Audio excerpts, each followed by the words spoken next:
합당하신 어린 양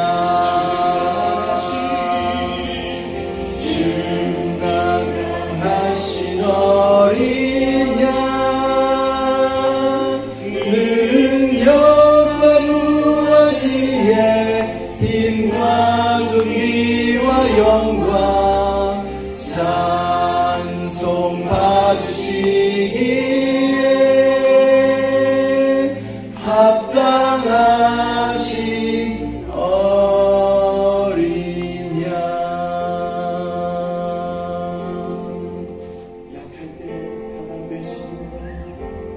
약할 때 강함 되시네 나의 보배가 되신 주 나의 모든 것 주 안에 있는 보물을 남은 포기할 수 없네 주 나의 모든 것 예수 어린 양 존귀한 이름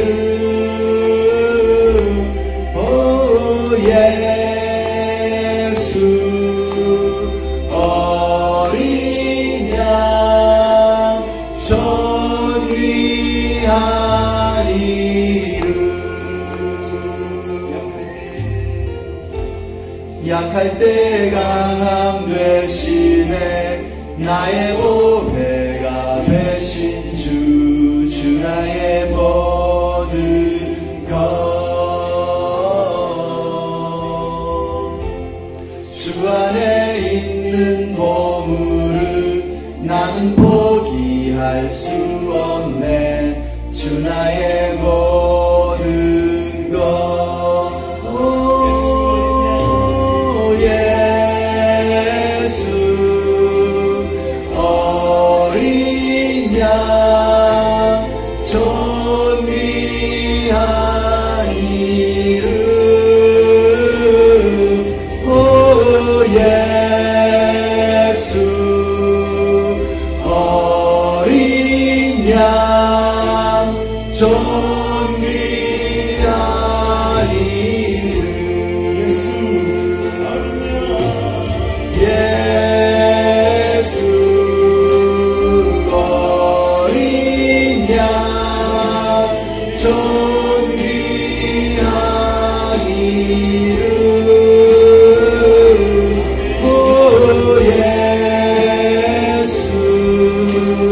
어린 양 존귀한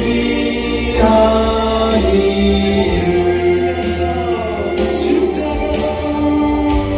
십자가 죄사하셨네 주님의 이름 찬양해 주 나의 모든 것 쓰러진 나를 세우고 나의 빈잔을 채우네 주 나의 모든 것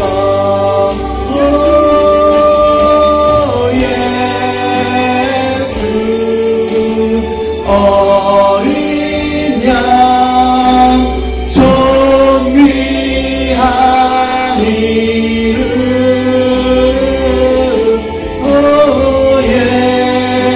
예수 어린 양 존귀한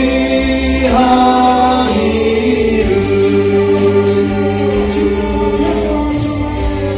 십자가 제사하셨네 주님의 이름 찬양해 주 나의 모든 것 쓰러진 나를 세우고 나의 빈잔을 채우네 주 나의 모든 것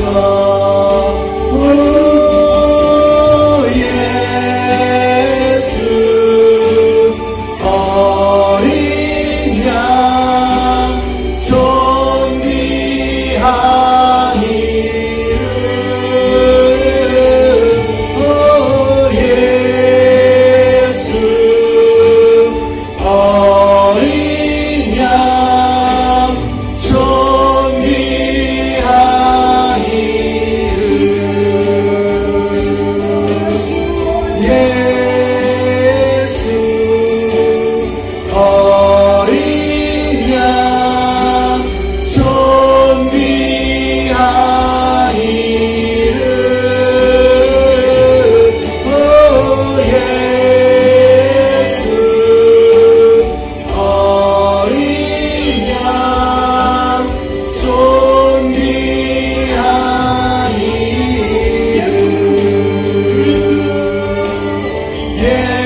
예수 그리스도를 찬양합니다.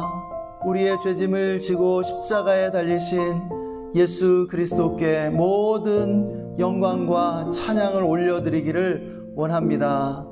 죽임당하신 어린 양이 그 피로 우리들을 사서 아버지께 드리시고 우리를 왕과 제사장으로 삼아주셨음을 고백합니다. 이 사순절에 예수님을 묵상하고 예수님의 십자가를 바라봅니다. 주님, 우리의 예배를 받으심을 감사합니다. 주님, 우리의 예배 가운데 갈보리의 십자가를 보여주십시오. 우리의 예배 가운데 십자가에 달리신 하나님의 어린 양 예수 그리스도를 보게 하여 주시옵소서.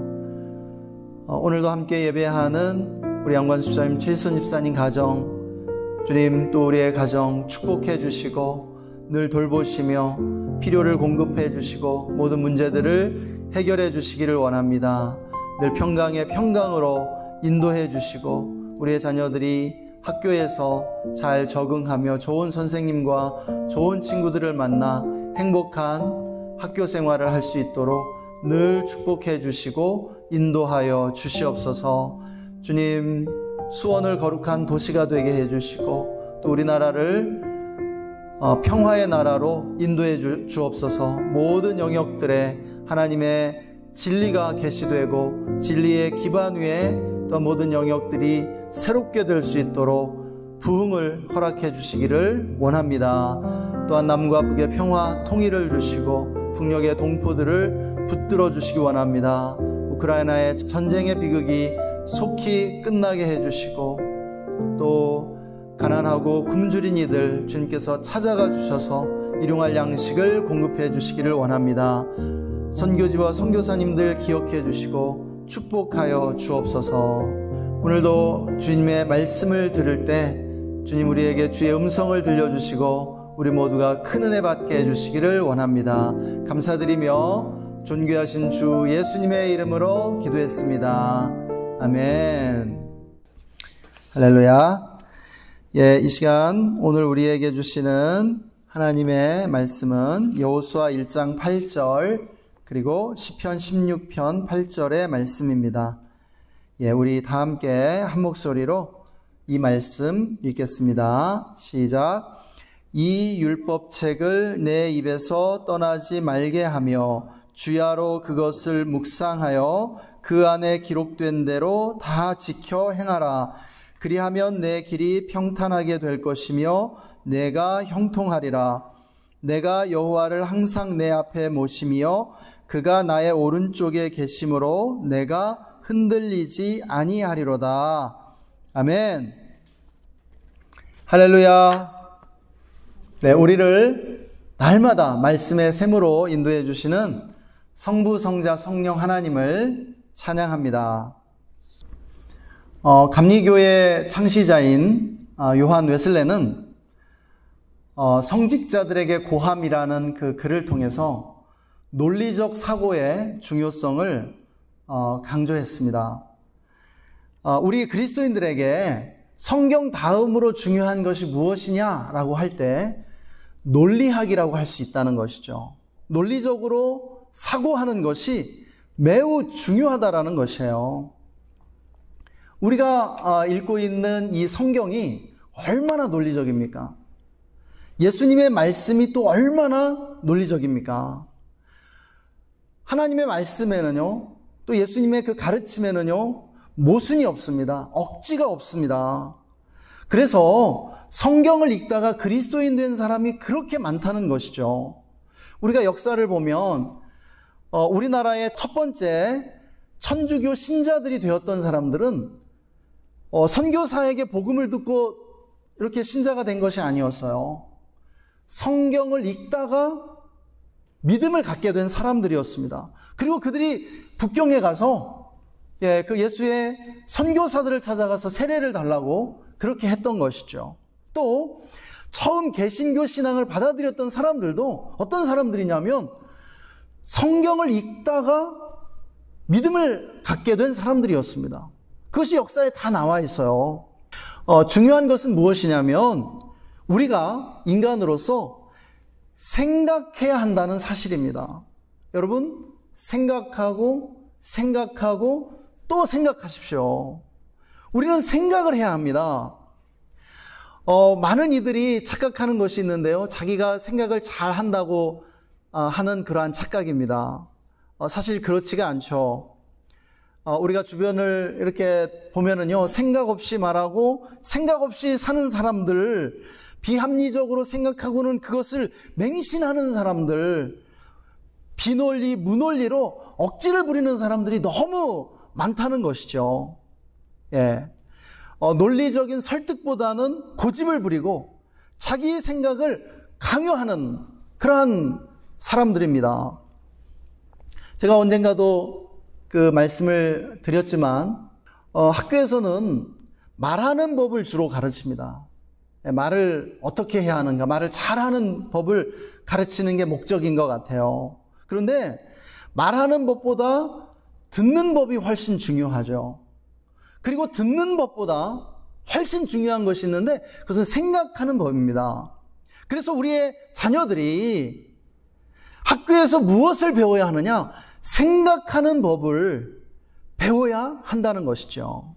그런데 이러한 생각하는 훈련은요, 평생에 걸쳐 계속되어야 합니다. 우리가 학교를 졸업한 이후에도 사색하는 습관을 가져야 한다는 것이에요.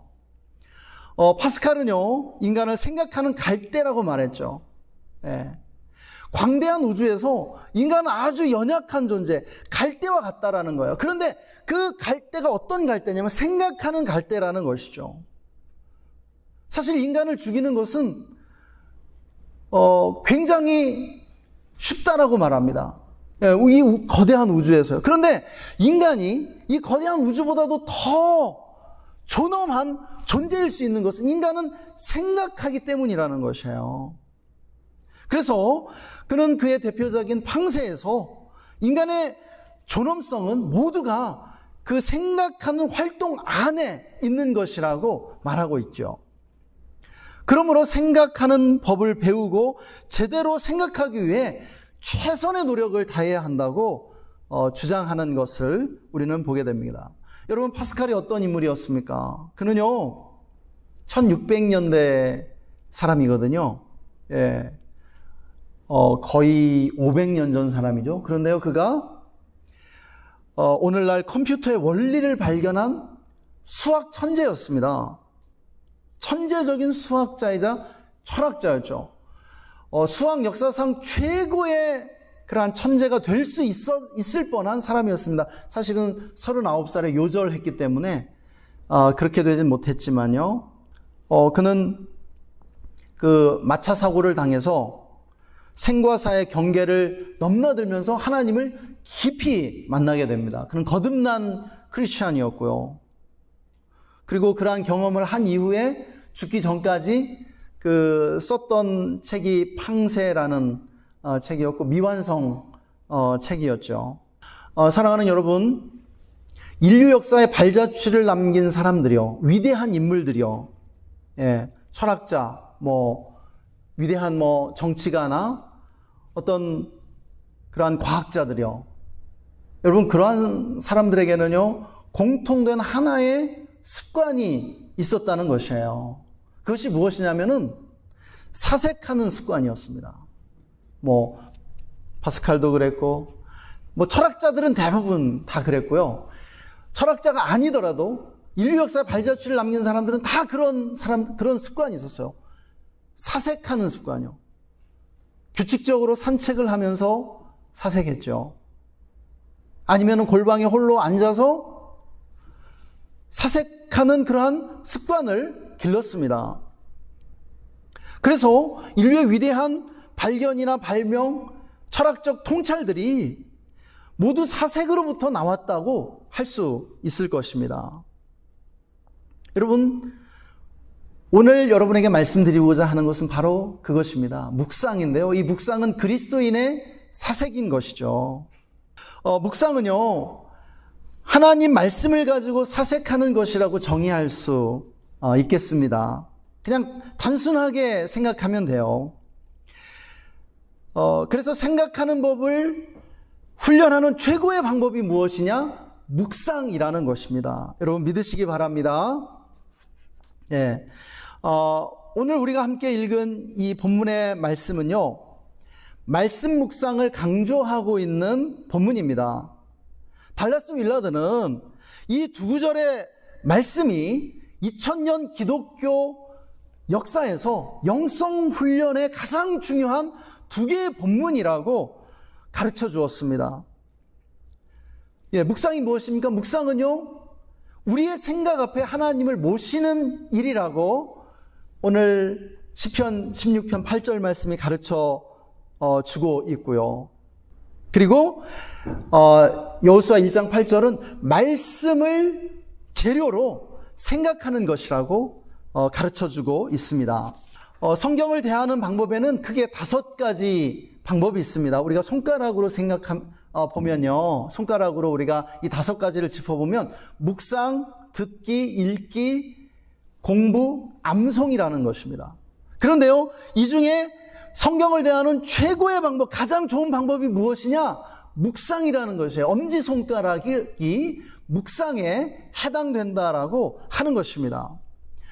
그래서 우리는 성경을 대할 때 이 묵상을 기본으로 해서 이 성경을 대해야 되는 것이에요. 여러분 왜 그런지 아세요? 왜 그럴까요?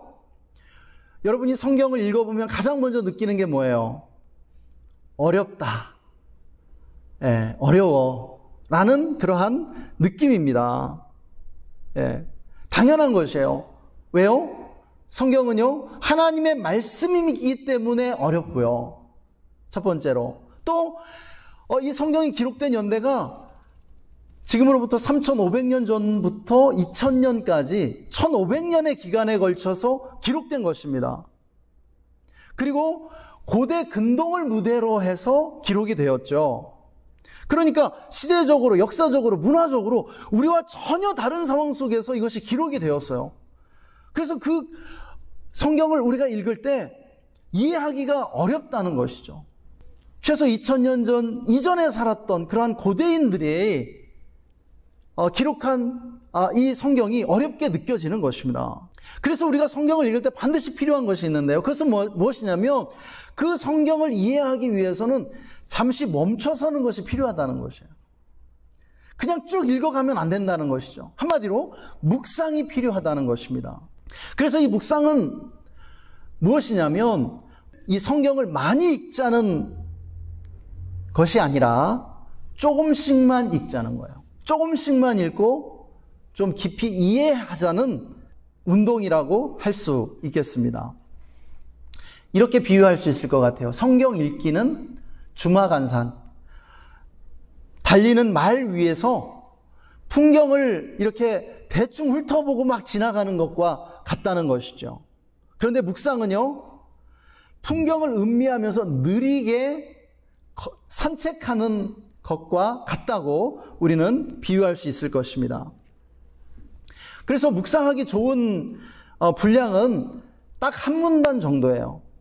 저는요, 한 절만 묵상할 때도 있고요. 때로는 길게 읽으면 한 10절 정도 읽게 됩니다. 성경에서 10절 이내로 묵상을 하려고 노력하는 것이죠.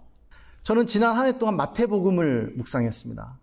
한 해 내내 1월 1일부터 올 1월 중순까지 마태복음을 쭉 묵상한 거예요. 1년 걸렸어요. 그리고 마태복음 끝난 다음에 이제 마가복음을 묵상하고 있거든요. 지금 6장 묵상하고 있습니다. 1월 후반부터 해가지고 지금까지 6장 중간쯤까지 왔습니다. 여러분, 이렇게 매일 조금씩 묵상하니까 작은 책 하나로 1년이 걸리게 되는 것이죠. 그런데 제가 묵상과 관련해서 늘 주장하는 것이 있습니다. 쉽게 하라는 것입니다. 묵상은 쉽다라는 거예요. 제가 묵상과 관련해서 가장 화나는 부분이 뭐냐면, 이 묵상을 가르치는 분들이 목사님들일 수도 있고 신학자들일 수도 있는데, 이런 분들이 묵상을 너무 어렵게 만들어 놨다는 거예요. 마치 전문 신학자나 학자, 목사들이나 묵상할 수 있는 것처럼 느끼게 만들었어요. 우리 일반 성도들에게. 너무 어렵게 가르칩니다. 여러분, 또 이 생명의 말씀이나 이 묵상을 도와주는 그러한 책들이 이렇게 많이 있어요. 그런데 사실 그런 책들 필요 없거든요. 왜냐하면 때로 그런 책들은요, 묵상을 대신해 줍니다. 그들이 그 책을 통해서 묵상을 대신해 줘요. 좋은 글들을 읽으면서요, 우리로 하여금 묵상을 막는 것처럼 느껴질 때가 많다는 거예요. 오히려 여러분, 묵상은요, 성경과 노트면 충분합니다. 성경만 있으면 돼요. 사실은 그 성경 전문 연구자처럼 말씀을 정확무오하게 해석하지 않으면 안 되는 것처럼 느끼게 만든 것은 정말 가르치는 사람들의 심각한 오류라고, 묵상을 방해하는 것이라고 저는 감히 말씀드리고 싶습니다. 이것은 묵상을 대단히 오해한 것이고요, 묵상을 율법의 그러한 무거운 짐으로 만든 것과 같습니다. 사랑하는 여러분, 묵상은요, 절대로 지루하거나 힘든 것이 아니에요. 여기 선혜나 수혜가 잘할 수 있는 거예요. 너무너무 잘할 수 있는 거예요. 주혜도 할 수 있습니다. 주혜도. 그래서 이렇게 쉽다는 것을 알면은요, 묵상은 언제나 흥미진진하고 즐거운 작업이 돼요. 저는 이것이 너무 중요하다고 생각합니다. 쉽다는 것을 아는 것이요. 누구에게나요. 그래서 바쁘고 분주한 사람, 어린아이, 배우지 못한 사람, 무식한 사람, 가난한 사람 할 것 없이 누구나 쉽고 즐겁게 해야 하는 것이 묵상임을 믿으시기 바랍니다. 그래서 우리가 묵상을 쉽게 해야 하는데요, 쉽게 해야만 오래 규칙적으로 할 수 있기 때문입니다. 그래서 일단은 묵상하고 싶은 책을 정하시고요. 그것이 중요합니다. 일단 쉬운 책을 선택하시면 좋을 것 같아요. 그리고 가능하면 복음서를 하세요. 예수님의 그 삶과 성품에 우리가 깊이 젖어들 수 있도록요. 복음서를 하면 좋아요. 근데 뭐 더 다른 흥미로운 책이 있다면은 그거 해도 좋습니다. 그래서 책을 정한 다음에는 이것을 매일 순서대로 조금씩 묵상하는 겁니다. 묵상하기 전에 성령의 도우심을 간구하는 기도를 짧게 하면 좋겠죠. 왜냐하면 성경의 원저자가 성령님이시니까. 성경은 성령의 감동으로 기록되었기 때문에 성령님, 이 말씀을 깨달을 수 있도록, 또 이 말씀에 담겨있는 그러한 은혜를 받을 수 있게 인도해 주세요. 이렇게 짧게 기도하고 바로 묵상하면 됩니다. 그리고 그 말씀을 읽는 거예요. 어떻게 해요? 이해하도록 읽는 것입니다. 그 말씀을 읽고 이해하는 것이죠. 읽고 이해한 후에는 짧게 그 말씀 앞에 머무는 거예요. 감상하는 거죠. 이 말씀을. 그때 어떤 생각이라도 좋습니다. 생각의 심연으로부터 피어오르는 어떤 것, 혹은 번개같이 떠오르는 아이디어가 있게 돼요. 누구에게나요. 그러면은 그 생각을 붙잡는 것이죠. 그것을 가지고 생각을 이어 나가는 것입니다. 그것이 묵상입니다. 묵상은 바로 그러한 것이에요. 생각이 꼬리에 꼬리를 물고 이어지게 되죠. 그러면 훌륭한 묵상이 됩니다. 말씀 묵상을 우리가 명작, 아주 굉장히 그 위대한 그 예술품이나 혹은 훌륭한 음악을 감상하는 것과 같다고 생각하시면 좋을 것 같아요. 아름다운 자연을 감상하는 것과 비슷합니다. 우리가 뭐 설악산이나 또 한라산이나 아주 아름다운 그러한 풍경이 있는 곳을 간다고 생각하는 거예요. 예를 들어 고흐의 작품, 얼마나 아름답습니까? 또 모차르트의 음악 얼마나 아름다워요. 그 선율이요. 우리가 이것을 감상한다고 해봅시다. 전문가가 아니더라도요, 남녀노소 누구나 그것을 즐길 수가 있어요. 그렇죠? 그 예술품 앞에서 감동하지 않을 사람이 없거든요. 작가와 작품에 대한 이해도가 제각각이지만, 예술적 소양도 다 다르지만 모든 사람이 그 작품을 감상하고 즐길 수가 있는 겁니다. 물론 그 작품의 가치와 의미를 이해하면 더 큰 감동을 받을 수 있겠죠. 전문가들이 그 작품을 아주 더 깊이 볼 수 있을 겁니다. 그럼에도 전문가만 그 작품을 감상할 수 있는 건 아니죠. 예를 들어서 우리가 가고 싶은 금강산을 간다고 한번 생각해 보세요. 금강산의 역사와 그 곳곳에 그 숨겨져 있는 수많은 스토리들, 전설들을 안다면은 더 우리가 그 금강산을 즐길 수 있겠지만은요, 아무것도 몰라도요, 누구나 그 금강산 가면은 좋아합니다. 감동하고요, 다시 가고 싶어 하게 되는 것이죠. 묵상은 그러한 것이에요. 말씀은 하나님이라는 최상의 예술가가 만들어 놓은 작품인 것이죠. 또 모든 지혜와 지식의 근원이신 하나님이 당신의 지혜와 지식을 말씀해 놓으신 것입니다. 하나님은 그 말씀을요, 고학력자나 성경 전문가만 이해할 수 있도록 하지 않으셨어요. 어린 아이로부터 노인에 이르기까지 남녀노소 빈부 귀천 모두가 이해할 수 있도록 말씀하셨습니다. 물론 이해의 수준은 다르죠.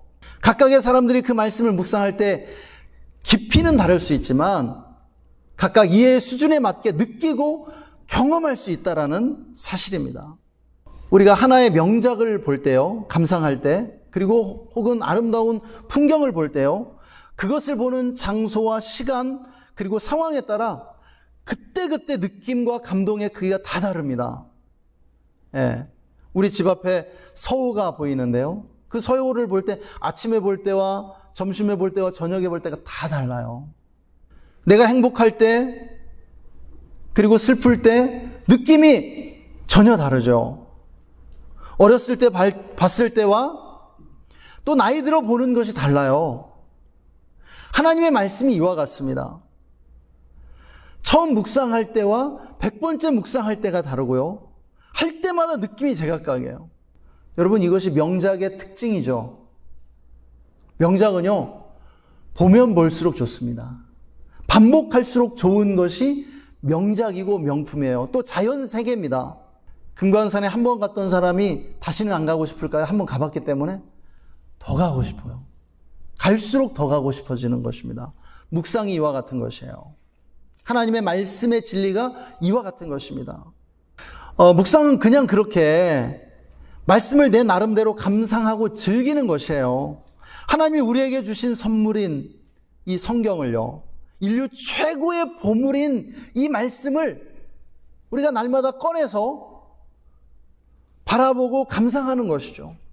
우리에게 정말 엄청난 보물, 국보와 같은 그러한 보물, 이러한 다이아몬드와 같은 것을 가지고 있다면요, 그걸 소유한 사람은요, 매일 보고 싶을 거예요. 그런데 그거보다 더 놀라운 보물입니다. 금강산보다 더 아름다운 그러한 어마어마한 보배이죠.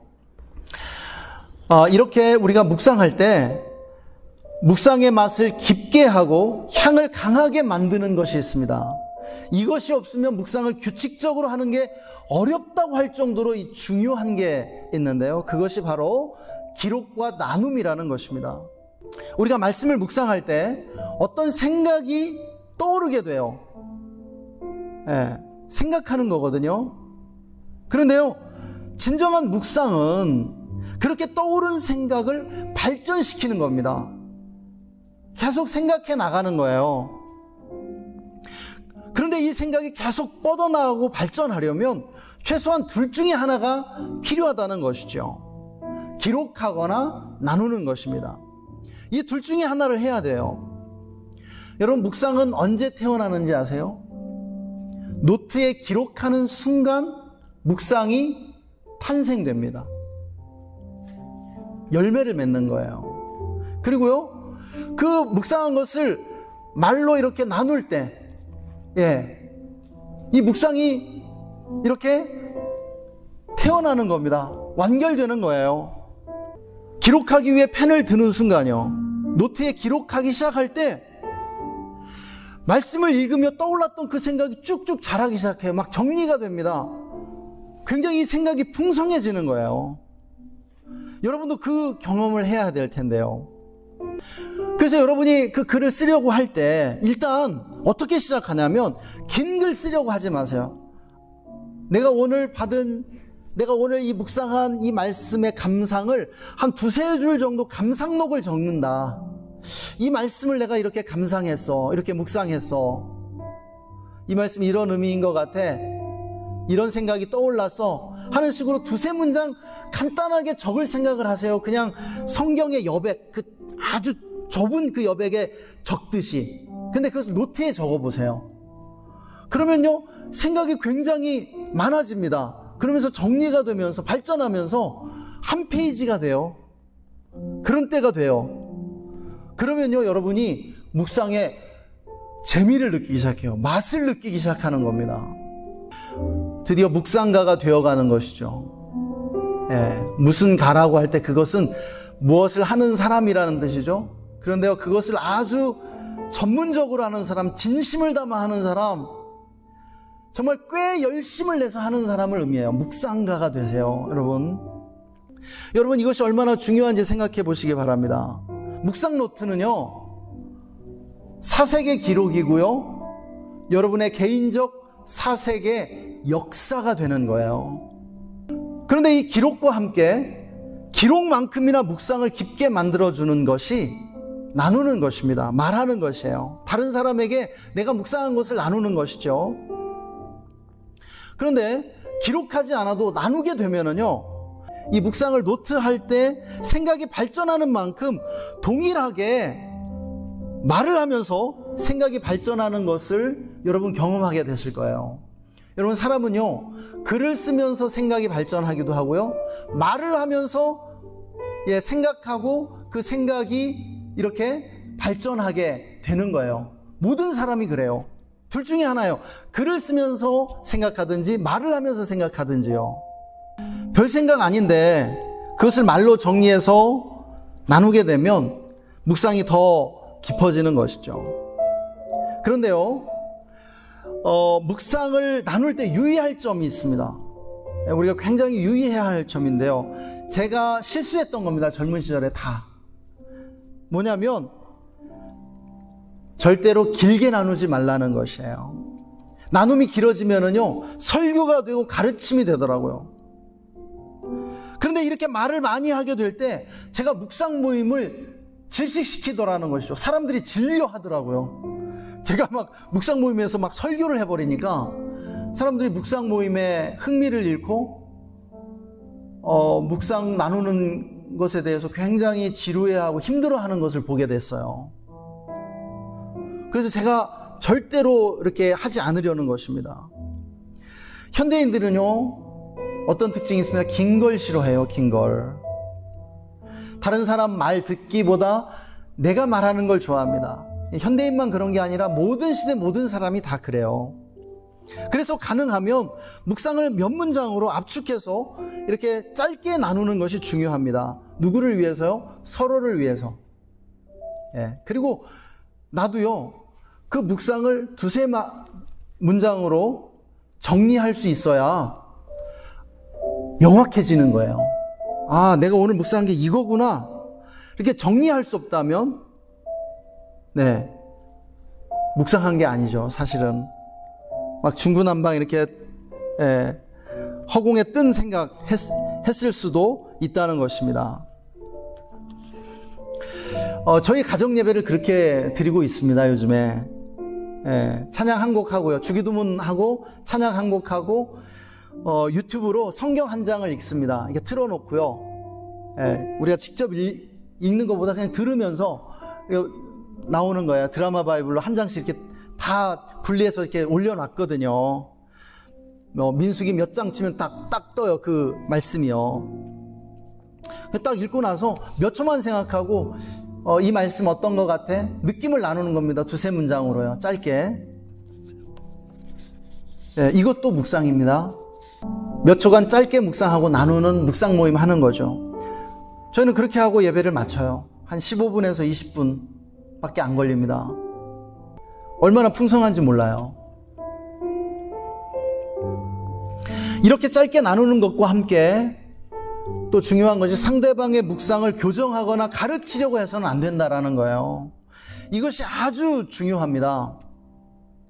우리는 묵상 나눔을 하면서, 묵상 모임을 하면서 쉽게 그런 실수를 해요. 가르쳐 주려고 하는 거죠. 그리고 묵상을 이렇게 교정해 주려고 합니다. 너 그 묵상 잘못돼서 이렇게 지적해 주고 싶어 해요. 그런데요, 그거 절대로 안 됩니다. 그것은요, 다른 사람의 묵상을 파괴하는 행위예요. 제가 젊었을 때 많이 했던 그런 실수죠. 예를 들어서 여기서 가장 어린 쥐해가 그림 성경을 보고 같이 묵상하다가 엄마 그림을 그렸어요. 우리가 그랬다고 한번 가정을 해보면요, 말씀과 상관없이 엄마가 보고 싶어진 거죠. 그런데요, 그것도 훌륭한 묵상입니다. 왜냐하면 누구나 성경을 묵상하거나 기도할 때 딴 생각이 들 때가 많아요. 딴 생각을 하곤 해요. 그래서 여러분, 사격을 생각해 보세요. 사수가 표적을 향해 총을 쏘지만 항상 표적을 맞추는 건 아니에요. 또 처음부터 명사수가 되는 것도 아니죠. 끊임없는 연습과 훈련이 필요한 겁니다. 그래서 그냥 어떤 그 묵상 시간에 무엇을 생각했든지 그냥 인정하고 받아들이면 돼요. 그래서 어른이 어린아이의 그런 묵상을 판단하거나 비판하거나 가르치려 해서는 안 됩니다. 그것은 묵상의 정신에 위배되는 것이에요. 묵상의 정신은요, 그냥 다른 사람이 묵상한 거, 그렇구나, 잘했어, 이렇게 격려해 주면 됩니다. 그래야 돼요. 왜냐면 그 사람이 무엇을 묵상했던 얼마나 소중합니까? 얼마나 잘하는 거예요? 100사람이면 100, 1000사람이면 1000, 다 다른 생각하게 돼 있어요. 다른 묵상하게 돼 있어요. 이렇게 우리가 묵상하는 사람, 묵상가가 될 때 오늘 말씀은 하나님이 우리에게 어떻게 해주시겠다라고 말씀합니까? 너의 길을 평탄케 하며 너를 형통케 하리라. 우리의 생각 앞에 하나님을 모시고 살 때 어떠한 상황에서도 요동치 않으리라고 약속해 주고 계시죠. 여러분, 우리 사랑하는 우리의 자녀들이, 우리 선혜수의 주의 우리 하느미가 묵상을 하면 어떻게 될까요? 여러분, 하나님이 지혜와 지식을 더해 주십니다. 엄청난 지혜와 지식을 주실 거예요. 또 여러분이 생각해 보세요. 아이들이 생각을 하고 그것을 글로 적는 거예요. 그럼 아이들의 그 독해력과 문장력이 얼마나 잘하게 될까요? 놀랍게 잘하게 될까요? 제가 말씀드렸잖아요. 성경 어렵다고. 왜 유태인의 성경 교육을 통해서 유태인들 가운데 그렇게 위대한 사람들이 많이 나와요? 왜요?